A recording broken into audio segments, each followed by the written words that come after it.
श्रम, रोजगार तथा सामाजिक सुरक्षा मंत्रालय, वैदेशिक रोजगार बोर्ड के सचिवालय और रेडियो नेपाल के सहकार्य में तैयार कयल गेल रेडियो कार्यक्रम वैदेशिक रोजगारी। नमस्कार।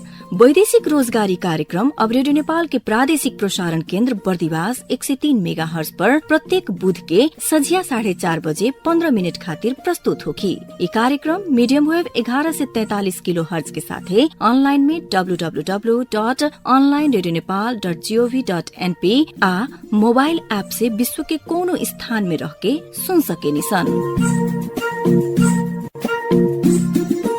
रोजगारी खातिर विदेश जाए के इच्छा राखे वाला लोग खातिर आधिकारिक सूचना, लौट के आवे वाला खातिर अपने देश में रोजगारी सृजना करे के चाहला पर आवश्यक परामर्श आ वैदेशिक रोजगार चाहे स्वरोजगार के विषय पर जिज्ञासा आ सरोकार के बहुते विषय में जानकारी देवे खातिर ई कार्यक्रम तैयार कइल गेल बा। आजू के कार्यक्रम में प्राविधिक मित्र कमल शाह, सहकर्मी जय यादव साथे हम नम्रता कर्ण अपने लोग के स्वागत करतानी। वैदेशिक रोजगारी में जाए वाला नेपाली भैया भाई, दीदी बहिन लोग खातिर आवश्यक सूचना प्रवाह करेला श्रम, रोजगार तथा सामाजिक सुरक्षा मंत्रालय, वैदेशिक रोजगार बोर्ड के सचिवालय ई कार्यक्रम निर्माण कैले बा। ई कार्यक्रम में काम खातिर विदेश जाए वाला, सीख के आवे वाला आ स्वदेश में ही उद्यमशील होके खातिर प्रयत्न कर रहल व्यक्ति लोग के जिज्ञासा, योजना आ अनुभव सुने के मिली। तो अब चली आजू के कार्यक्रम में समावेश होके वाला मुख्य सामग्री सबके ओर।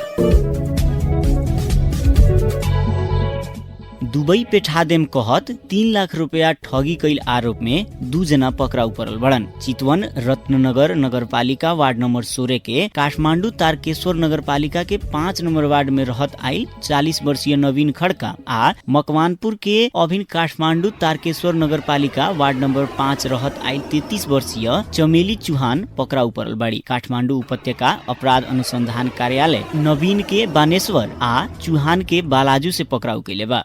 विरुद्ध जगत बहादुर बिष्ट वैदेशिक रोजगारी खातिर दुबई पेठादेम कहत 3 लाख रुपया लेला बाद संपर्क विहीन भइल वैदेशिक रोजगार विभाग में उजुरी देले रहलन। उहे आधार में उलो के पकड़ाउ कैल गइल। काठमांडू उपत्यका अपराध अनुसंधान कार्यालय के प्रहरी उपरीक्षक रविन्द्र रेग्मी जानकारी देनी। उलो के पकड़ाउ क के थप अनुसंधान खातिर वैदेशिक रोजगार विभाग ताहाचल पेठावल गइल उहाँ के बतैनी।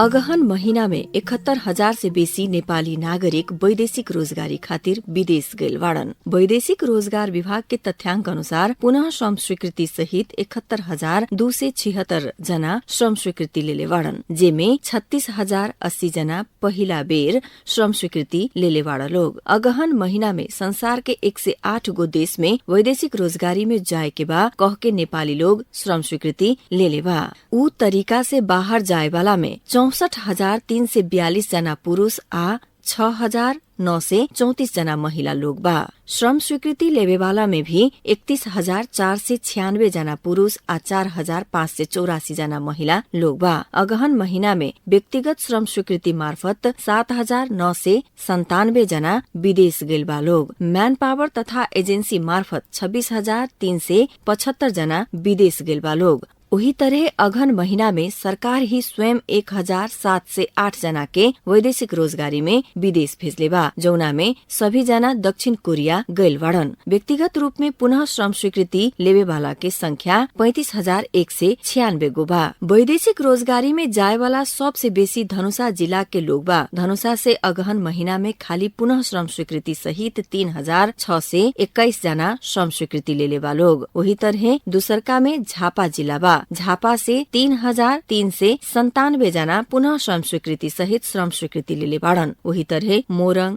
सिराहा, रूपन्देही, मोहतरी जिला से बेसी लोग वैदेशिक रोजगारी में गइल विभाग के तथ्याङ्क देखौले बा।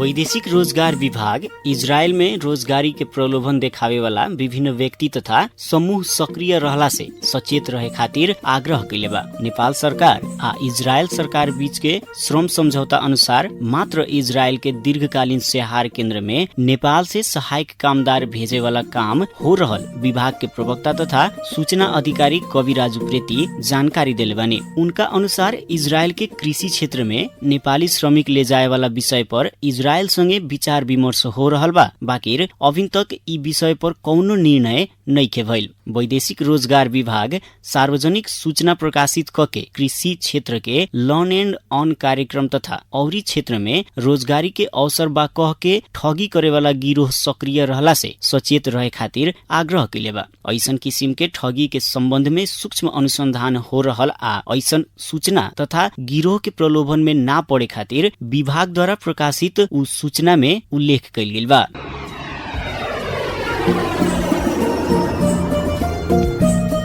एक वर्ष भीतर श्रम, रोजगारी आ सामाजिक सुरक्षा के क्षेत्र में सरकार द्वारा कैल गई काम के कुछ उपलब्धि सब ई तरीका से बा।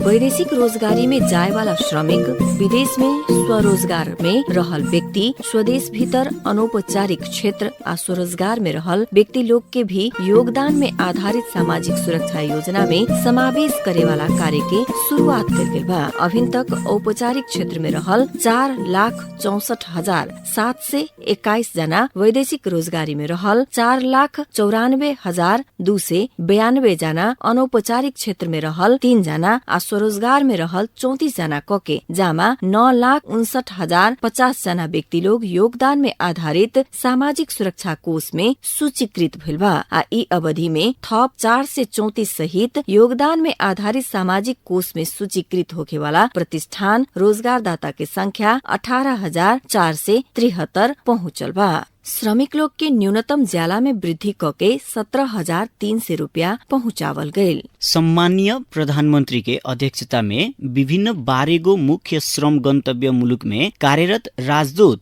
महावाणिज्य दूत आ संबंधित मंत्रालय पदाधिकारी के सहभागिता में बैठक बैठ के वैदेशिक रोजगार के सुरक्षित, मर्यादित आ व्यवस्थित बनावे के विषय में विभिन्न निर्णय सब भइल। सभी किसिम के श्रम आ रोजगार संगे संबंधित सिप विकास, उद्यमशीलता, आप्रवासन सेवा, रोजगार सेवा लगायत के सभी किसिम के श्रम आ रोजगार सेवा सब एक द्वार आ एकीकृत रूप में स्थानीय तह में रहल रोजगार सेवा केंद्र से एकीकृत रूप में प्रदान करे के शुरुआत भइल। विदेशी श्रमिक लोग के श्रम स्वीकृति आ पुनः श्रम स्वीकृति संबंधी सेवा पूर्ण रूप में ऑनलाइन प्रणाली से प्रदान करे के व्यवस्था मिलावल गईल। सेवाग्राही के आपन स्थानीय तह से ही संपूर्ण सेवा प्राप्त करे वाला आ वैदेशिक रोजगार बोर्ड से प्रदान कैल जाए वाला कार्य के पूर्ण रूप में ऑनलाइन प्रविधि मार्फत करे के कार्य के शुरुआत भइल बा। वैदेशिक रोजगारी में जाए वाला नेपाली श्रमिक के देहत आयल 2 वर्ष श्रम स्वीकृति के सीमा के परिमार्जन क के करार अवधि अनुसार ही श्रम स्वीकृति देवे वाला व्यवस्था भी कैल गईल। विदेश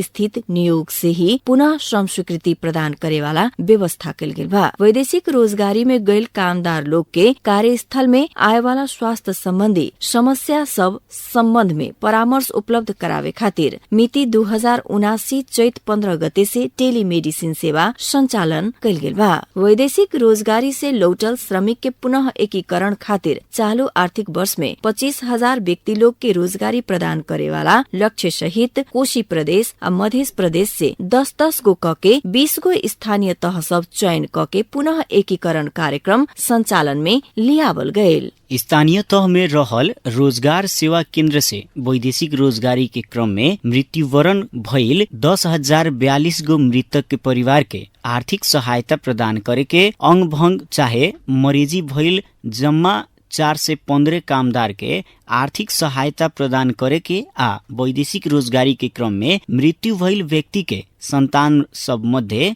2,956 संतान के छात्रवृत्ति प्रदान करे के काम में सहजीकरण कैल गईल। वैदेशिक रोजगारी में जाके आ बिचली में पड़ल 156 जना व्यक्ति सब के उद्धार कैल गईल। नेपाल आ रोमानिया बीच द्विपक्षीय श्रम समझदारी पत्र, जर्मनी सरकार संगे दक्ष श्रम आप्रवासन तथा ज्ञान आदान प्रदान संबंधी संयुक्त घोषणा पत्र में हस्ताक्षर आ नेपाल सरकार आ बेलायत सरकार बीच द्विपक्षीय समझदारी पत्र के कार्यान्वयन कार्य योजना स्वीकृत भइल। वैदेशिक रोजगारी के संदर्भ में होखे वाला ठगी सहित के शिकायत सब समय में ही संबोधन करे खातिर immediate response task force IRTF गठन कैल गेल बा। राहत तथा उद्धार कार्य के प्रभावकारी बनावे खातिर मार्शल टीम, शीघ्र प्रत्युत्तर टोली, रैपिड रिस्पांस टीम गठन होके 24 घंटा शिकायत सुने के हिसाब से श्रम कॉल सेंटर संचालन में लियावल गयल। प्रधानमन्त्रीद्वारा घोषणा कैल गई नयाँ योजना आ कार्यक्रम ऐसे रहल बा।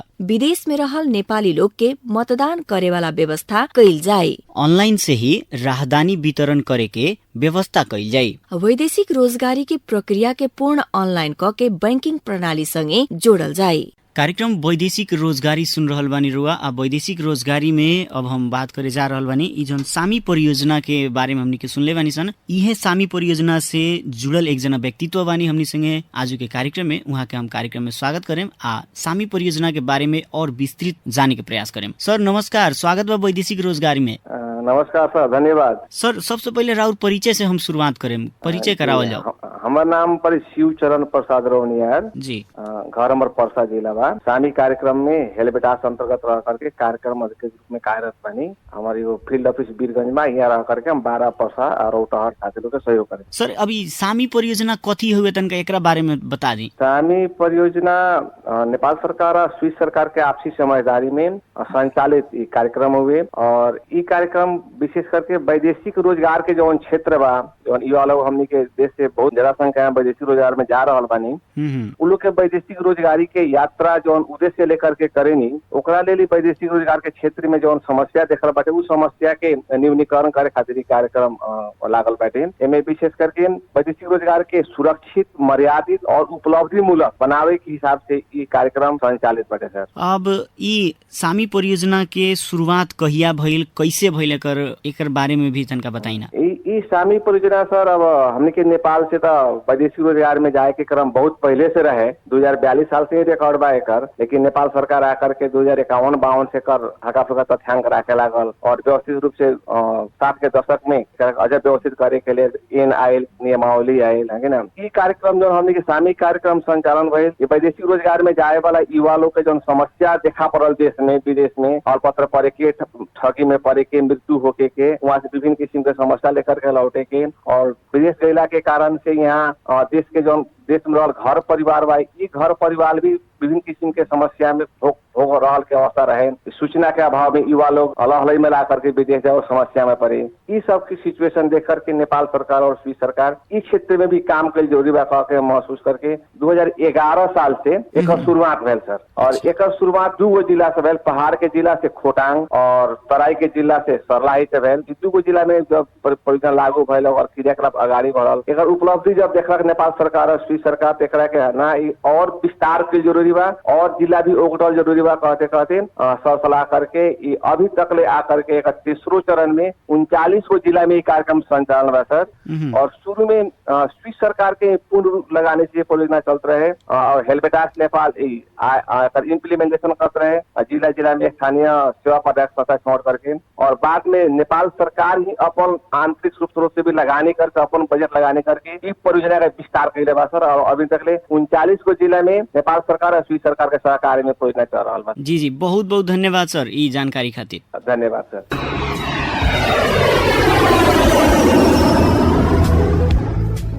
श्रोता मित्र, अब हमनी कार्यक्रम के अंत में आ चुकल बानी सन। कार्यक्रम अपने लोग के कैसन लागल? कार्यक्रम सुनला बाद सलाह, सुझाव आ प्रतिक्रिया देवे के चाहतानी त हमनी की चिट्ठी, ईमेल आ टेलीफोन मार्फत जानकारी करा सकेनी। जौना खातिर हमनी के ठेगाना बा रेडियो नेपाल प्रादेशिक प्रसारण कार्यालय बर्दिवास। टेलीफोन नम्बर रहल बा 044 550 008 आ ईमेल ठेगाना बा भोजपुरी वैदेशिक रोजगार @gmail.com। आजु के वैदेशिक रोजगारी कार्यक्रम इतने। अगिला बुध के संझिया 4:30 बजे रेडियो नेपाल के प्रादेशिक प्रसारण केन्द्र बर्दिवास में फेरू भेट होखबे करी। अभिन खातिर प्राविधिक मित्र कमल शाह संगे सहकर्मी नम्रता कर्ण आ हम जय यादव के दी आज्ञा। सुनत रही रेडियो नेपाल। नमस्कार। श्रम रोजगार तथा सामाजिक सुरक्षा मंत्रालय, वैदेशिक रोजगार बोर्ड के सचिवालय और रेडियो नेपाल के साझा प्रस्तुति रेडियो कार्यक्रम वैदेशिक रोजगारी।